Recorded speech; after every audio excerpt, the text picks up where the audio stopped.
Gracias por estar con nosotros en este subprograma, Charlas Magistrales de la Barra Mexicana, Colegio de Abogados, que el día de hoy realmente está emocionada de tener con nosotros a una persona muy querida, que es precisamente el director de la Facultad de Derecho de la Universidad Nacional Autónoma de México, el doctor Raúl Contreras, para platicarnos del derecho humano a la educación. Muchísimas gracias, Raulito. Eres muy bienvenido. Estamos muy contentos de que estés con nosotros, sobre todo después del gran trabajo que durante el tiempo que has permanecido en la dirección de la Facultad de Derecho has logrado, has realizado por nuestra gran facultad. Gracias por estar con nosotros.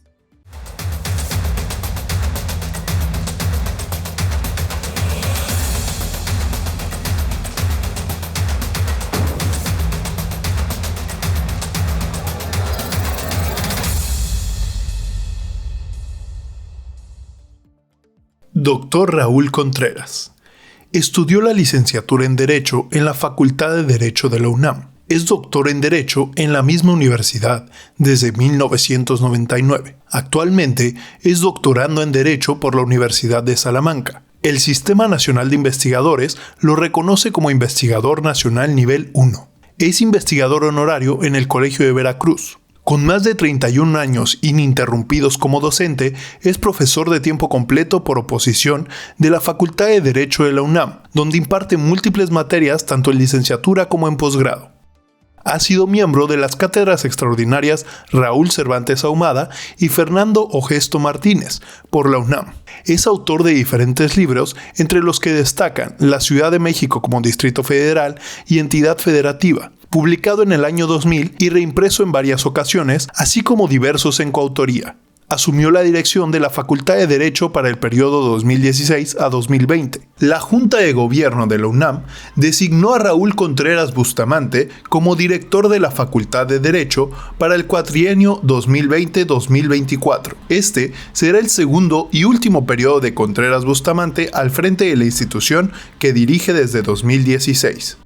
Como hemos mencionado, realmente es un honor, un verdadero placer, un gusto enorme tener con nosotros el día de hoy, nada más y nada menos que a nuestro querido y respetado director de la Facultad de Derecho de la Universidad Nacional Autónoma de México, el doctor Raúl Contreras, para hablarnos de un tema pues importantísimo, como es el derecho a la educación.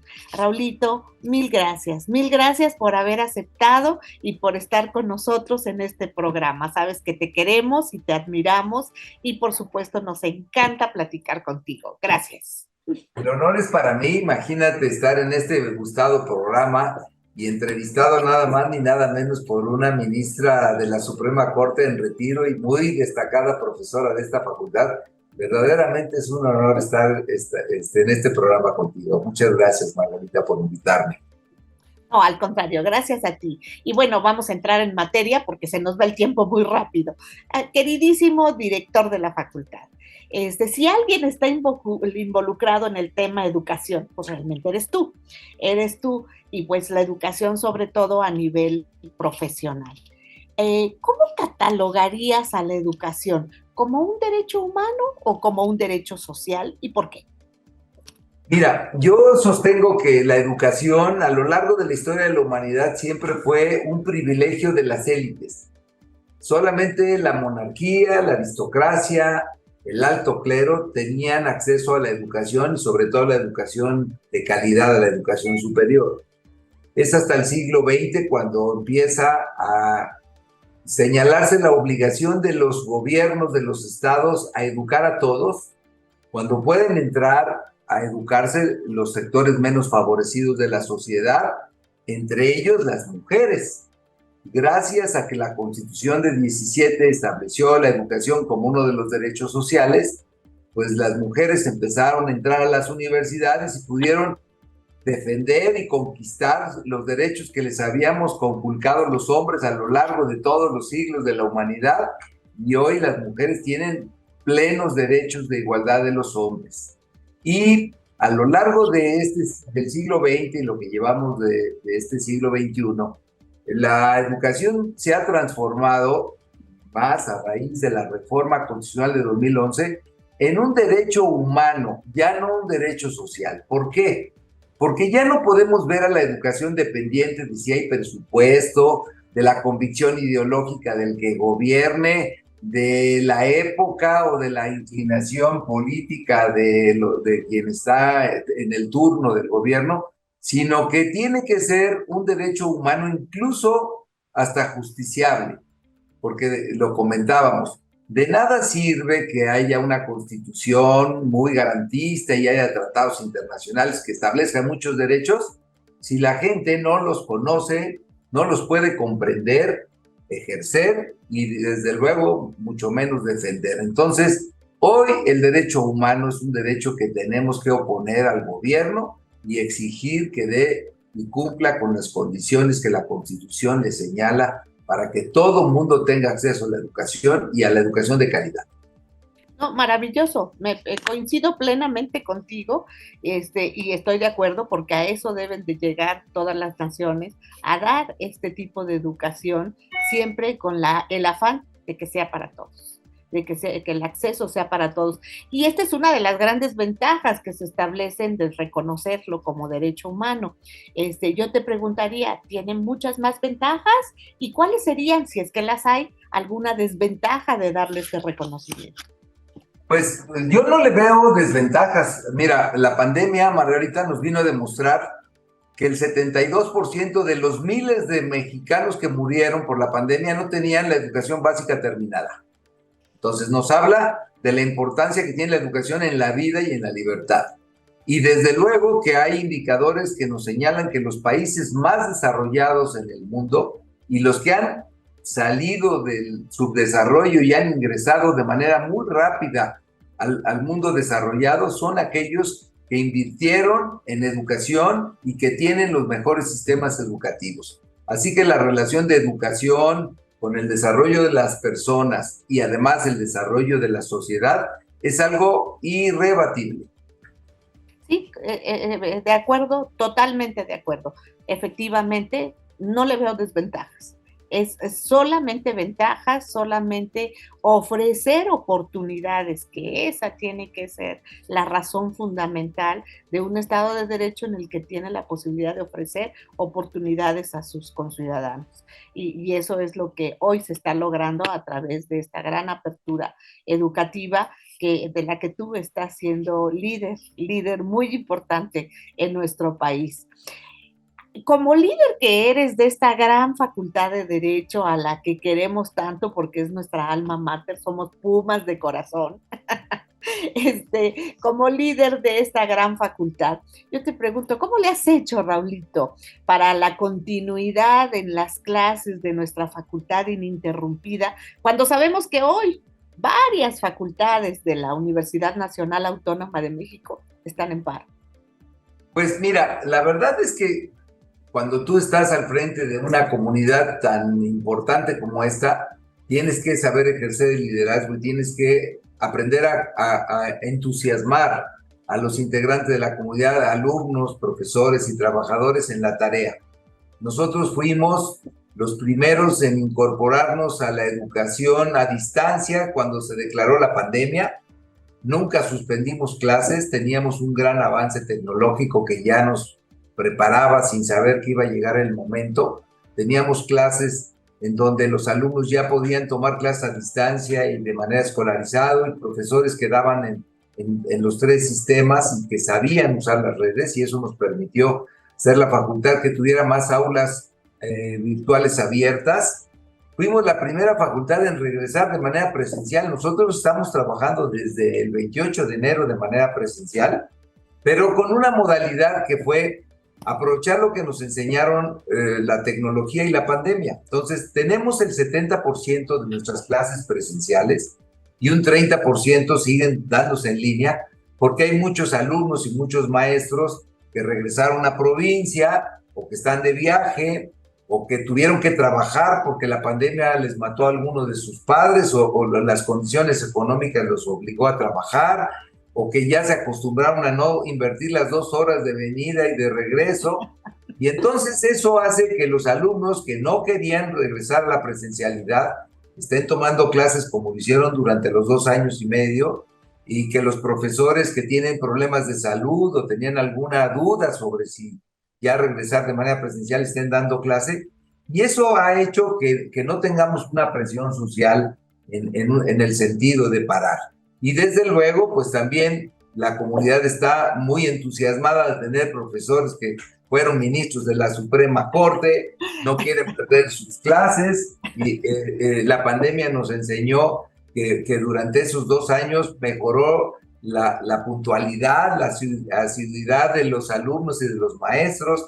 Fue una generación que leyó mucho, eso casi nadie lo ha dicho, pero como los profesores no sabíamos todavía evaluarlos a distancia, les encargamos que estuvieran leyendo. Y como no podían salir y no tenían cines y no tenían a dónde ir, se dedicaron a leer 2 años. Es una generación que leyó muchísimo más. Entonces, estamos aprovechando todo lo que aprendimos. La pandemia fue tremenda para nosotros, pero al mismo tiempo nos dejó muchas enseñanzas. Y nosotros creemos que cuando interpretas las cosas positivas de los hechos difíciles, en lugar de catástrofes se convierten en experiencia. Y entonces estamos trabajando con una comunidad pues que está atenta. Si tú cuando pasas por el jardín de los eméritos te das cuenta que es el aula más grande de la facultad, porque están tomando clases en línea entre una y otra, porque los profesores, los alumnos, los profesores están dando clases y tomando clases en uno o en otro sistema. Y eso creo que ha sido la diferencia con otras dependencias y facultades y escuelas. Yo creo que eres muy modesto y por esa razón dices que eso hizo la diferencia. Yo creo que el liderazgo del director tiene mucho que ver en todo esto, y la forma en que tratas a la gente, a los maestros, a los alumnos, ese contagiarlos del compromiso universitario, no cualquiera, Rabito. Y yo creo que eso tiene mucho que ver en esta situación de que aquí no hablamos de paros, aquí no hablamos de ningún problema de interrupciones. La educación no se interrumpe. Y eso Pues, a mí me parece maravilloso. Pero igual que tú, fui estudiante inquieto, fui líder estudiantil, y fui sigue siendo un consejero director técnico. inquieto. Soy director que todos los días salgo a caminar y me voleo y ando caminando a la facultad para ver qué no funciona y saludo a los muchachos y les damos sus bienvenidas. Hay que estar cerca de la comunidad para poderla entender y poderla interpretar. No, y sobre todo eso es fundamental, porque ellos te sienten suyo, te sienten parte de la comunidad, y yo creo que eso es lo más importante. Y ellos se sienten pues halagados y sobre todo muy honrados de estar en una de las mejores facultades. Bueno, y aquí debemos de decir por qué decimos de las mejores, que también eso hay que cacaraquearlo. Tú nos decías el otro día en una presentación muy hermosa que hubo hace poco en el USemper, cuando recibimos a los nuevos doctores en Derecho de este año, tú decías algo que me parece muy digno de comentarse. Decías, la Facultad de Derecho es la primera en América Latina. La Facultad de Derecho de nuestra universidad es la primera en América Latina y se encuentra dentro de los primeros 30 lugares a nivel mundial. Es un ranking que de veras yo creo que nunca se había tenido. Y bueno, esto también pues se debe a tu liderazgo, a tu trabajo, a tu esfuerzo, a tu dedicación. Y teniendo este ranking logrado, habiendo hecho todo lo que has hecho por esta gran facultad, yo te preguntaría, ¿qué retos te encuentran pendiente dentro de la facultad antes de que concluya tu mandato, que entiendo fuiste reelecto ya de un primer periodo y que concluirás en el 2024? ¿Qué retos te quedan como director de la Facultad de Derecho? Bueno, pues creo que de los importantes el que no vayan a bajarnos el ranking, porque la verdad es que es muy bonito decir que no nada más somos la primera en América Latina, sino en Hispanoamérica. Ninguna facultad de Derecho española ni portuguesa está rankeada mejor que la UNAM, que la Facultad de Derecho de la UNAM. Entonces, pues es mantener el ritmo. Estamos realizando unas obras fundamentales en el edificio histórico de lo que fue la Escuela Nacional de Jurisprudencia. Estamos batallando para conseguir recursos para acabarlo, va a quedar precioso. ya verán que encontramos un monolito de 4 toneladas, que es un Quetzalcóatl ahí enterrado, que estoy ¡Qué batallando maravilla! que el Instituto Nacional de Antropología e Historia nos lo deje ahí. Desde luego el reto es acabar de amarrar el plan de estudios que hicimos, en donde cambiamos la visión del egresado para formar abogados más mediadores y conciliadores en lugar de litigantes, pleitistas, y desde luego, pues que la comunidad de esta facultad siga teniendo acceso al derecho humano a la educación. Mira, Margarita, el 70% de los alumnos que vienen a esta facultad provienen de familias de escasos recursos. Y esta facultad y esta universidad les permite cambiar las condiciones adversas de origen y poder salir de ellas y triunfar. Entonces, nosotros, cuando tenemos este tipo de problemas, les explicamos, a ver, los muchachos que no tienen recursos son los que demandan que esta facultad esté trabajando, esté produciendo, esté investigando, esté difundiendo la cultura y les estemos dando oportunidades a los jóvenes para triunfar en la vida. Porque si tú comparas lo que cuesta venir a la UNAM y lo que cuesta estudiar en otras instituciones prestigiadas, es una diferencia que casi nadie de los que viene aquí podría pagar.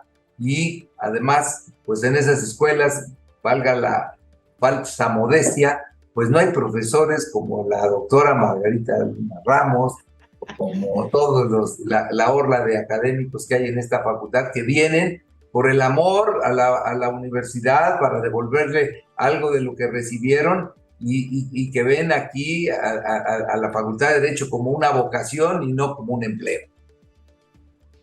Yo creo que eso es lo más importante. Bueno, en mi caso, el regreso a la facultad, pues fue pues gracias a tu invitación, gracias a una presión pública en un acto público. pero además déjame decirte que para mí es muy grato poder devolver en una pequeña parte lo mucho que la facultad me dio, porque lo que tú dices es muy cierto. Yo en la época en que hice la carrera no estaba en posibilidades de pagar una colegiatura, no estaba en posibilidades de hacerlo y bueno, pude concluir mi carrera justo en la universidad, donde además pues hice mi especialidad, mi maestría, mi doctorado, todo. Entonces, eres un ejemplo para las mujeres de esta facultad. Cuando tú y yo estudiamos en la facultad, el 10% del alumnado eran mujeres y hoy son el 58%. Y que vean que aún en aquellas adversidades una mujer puede estudiar, formarse y llegar a ocupar el sitial más importante al que pueda aspirar un abogado, pues es un gran ejemplo que tú les das a estas muchachas y estoy seguro que se cumple con el doble efecto, que les enseñas derecho y que les sirves como un ejemplo porque te conviertes en una maestra de vida. Muchísimas gracias.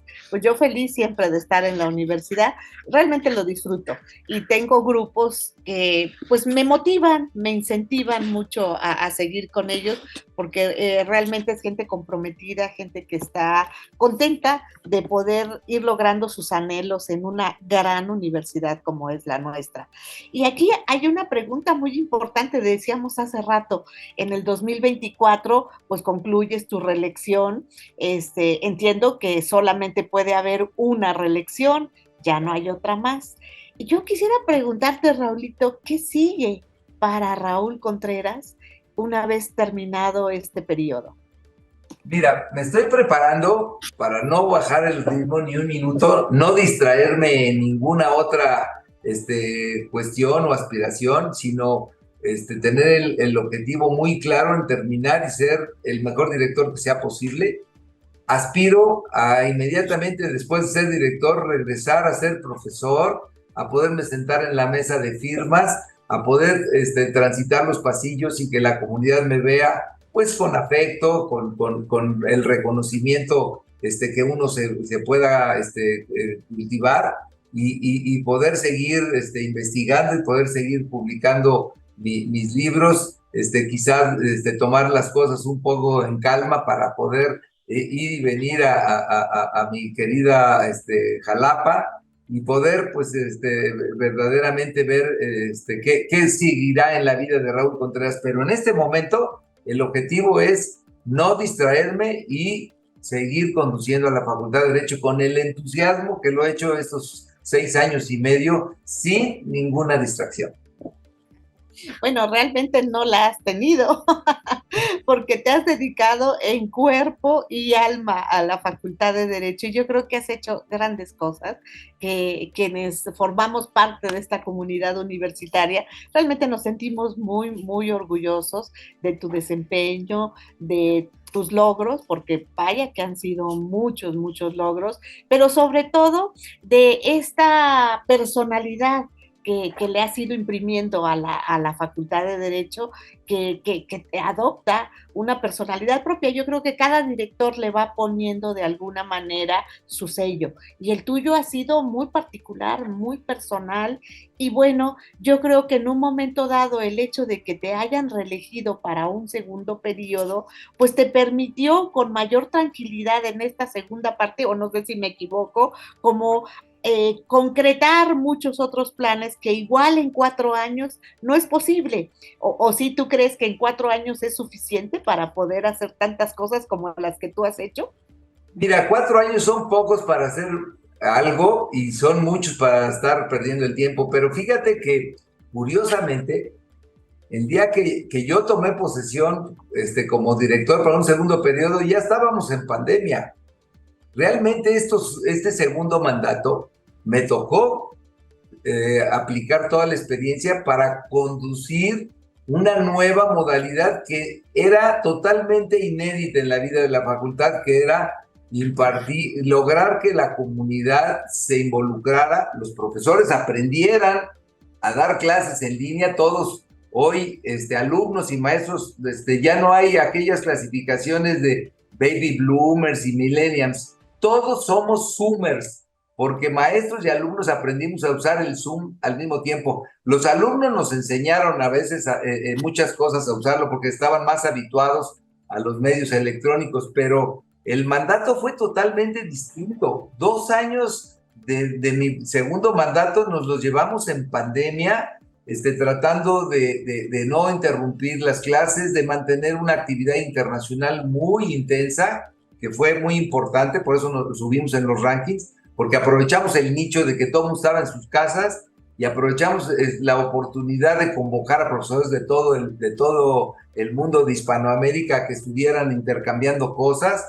Escribimos libros sobre la pandemia y luego un año de aterrizaje para regresar después de la pandemia, que es Entonces, no se parece en nada el primer mandato a La verdad es que a mí luego les digo aquí a los muchachos, es que a mí la pandemia me quitó 2 años de mi mandato y me dicen, no, director, gracias a que tenías experiencia, pudiste hacer que la facultad no suspendiera y no bajara el ritmo, pero no se parecen en nada los dos mandatos, así que este segundo mandato se me ha pasado volando porque hemos tenido que cambiar de la situación de la pandemia, enterrar a muchos amigos maestros que fallecieron en ella, ver que la comunidad estudiantil se vacunara, pelear para que hubiera vacunas y pudiéramos regresar todos vacunados, mantener los centros de vacunación, ahorita estamos vacunando contra la influenza,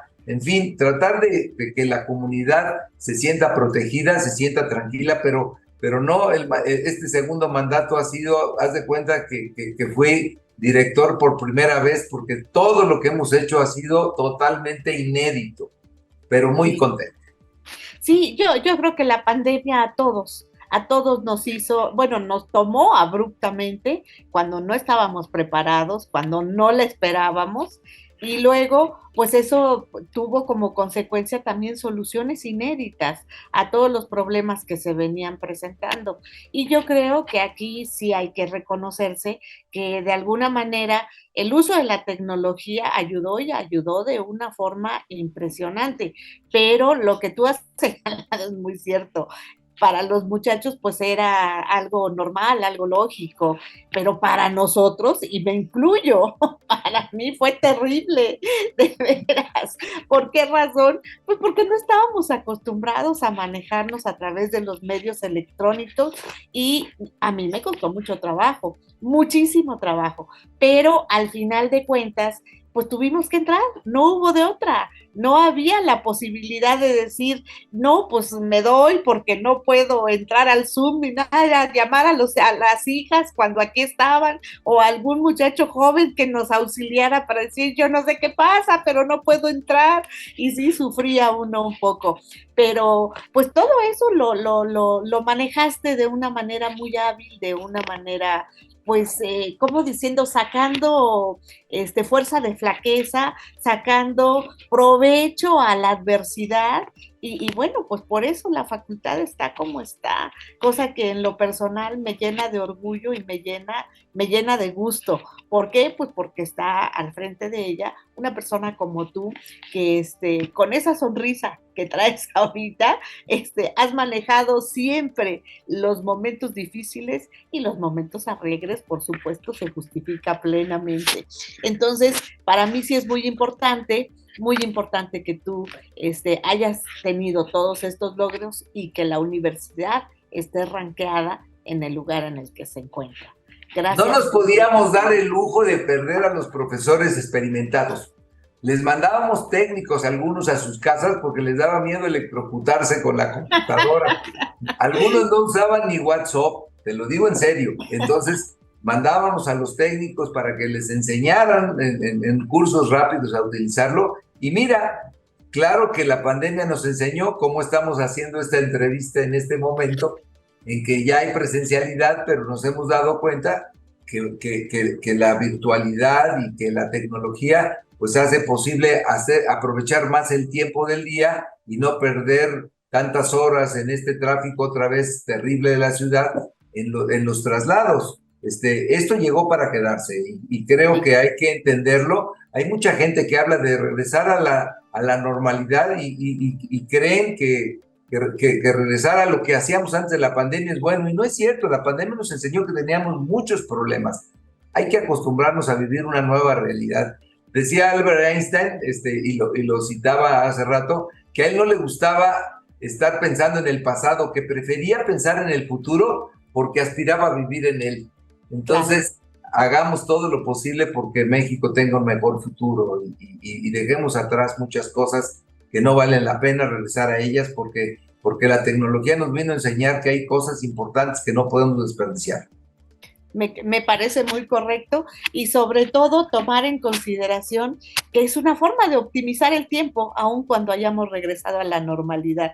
Ay, Raulito, podríamos seguir caminando, platicando horas y horas y horas de todo esto que, bueno, además nos apasiona tanto a ti como a mí, pero el tiempo del programa se acaba y tenemos que darlo por terminado, no sin antes agradecerte el que hayas aceptado que te hiciéramos esta entrevista. Sabemos que tienes muchas ocupaciones, pero gracias por hacer el espacio y antes de despedirnos, también agradecerte, pues sobre todo tu bonomía, tu disponibilidad y siempre tu amistad y tu afecto. Pero antes de despedirnos, quiero pedirte que emitas un mensaje para nuestro público televidente. Pues antes que nada, bueno, yo reitero el agradecimiento, sabes que te profeso una amistad y una admiración de mucho tiempo, es un honor, siempre que quieras, yo estoy a la orden. Mira, yo creo que el título del programa es muy bueno, insistir en que la educación es un derecho humano. Y yo acostumbro decirles a los muchachos, quien recibe educación puede entender el mundo, quien recibe educación superior de calidad puede cambiar al mundo. Así que el gran trabajo de esta facultad es enseñarles a los jóvenes a pensar para cambiar el mundo, porque el mundo que les estamos dejando tiene muchos defectos y esperemos que los jóvenes sean capaces de hacer un mejor México que el que nosotros les estamos dejando. Muchísimas gracias, Raulito, por haber platicado con nosotros todas estas cuestiones tan interesantes, tan importantes y que tanto ayudan al progreso de nuestro país. Gracias por contribuir de esta manera y gracias por haber aceptado. Un beso. Muchas gracias. Hasta luego. Ha sido un placer escuchar pues todas estas palabras, todas estas opiniones acerca de nuestra Universidad Nacional Autónoma de México y del derecho humano a la educación. Yo coincido plenamente con el doctor Raúl Contreras en el sentido de que la educación, que obviamente nos proporciona conocimiento, es lo que nos hace libres. El conocimiento siempre nos hará libres. Entonces, procurémoslo, busquémoslo y desde luego hagamos todo lo posible por lograrlo y obtenerlo en nuestro paso por esta vida. Muchísimas gracias por este magnífico programa, Raúl. Gracias por estar con nosotros y a ustedes gracias. Gracias por habernos dispensado el favor de su presencia.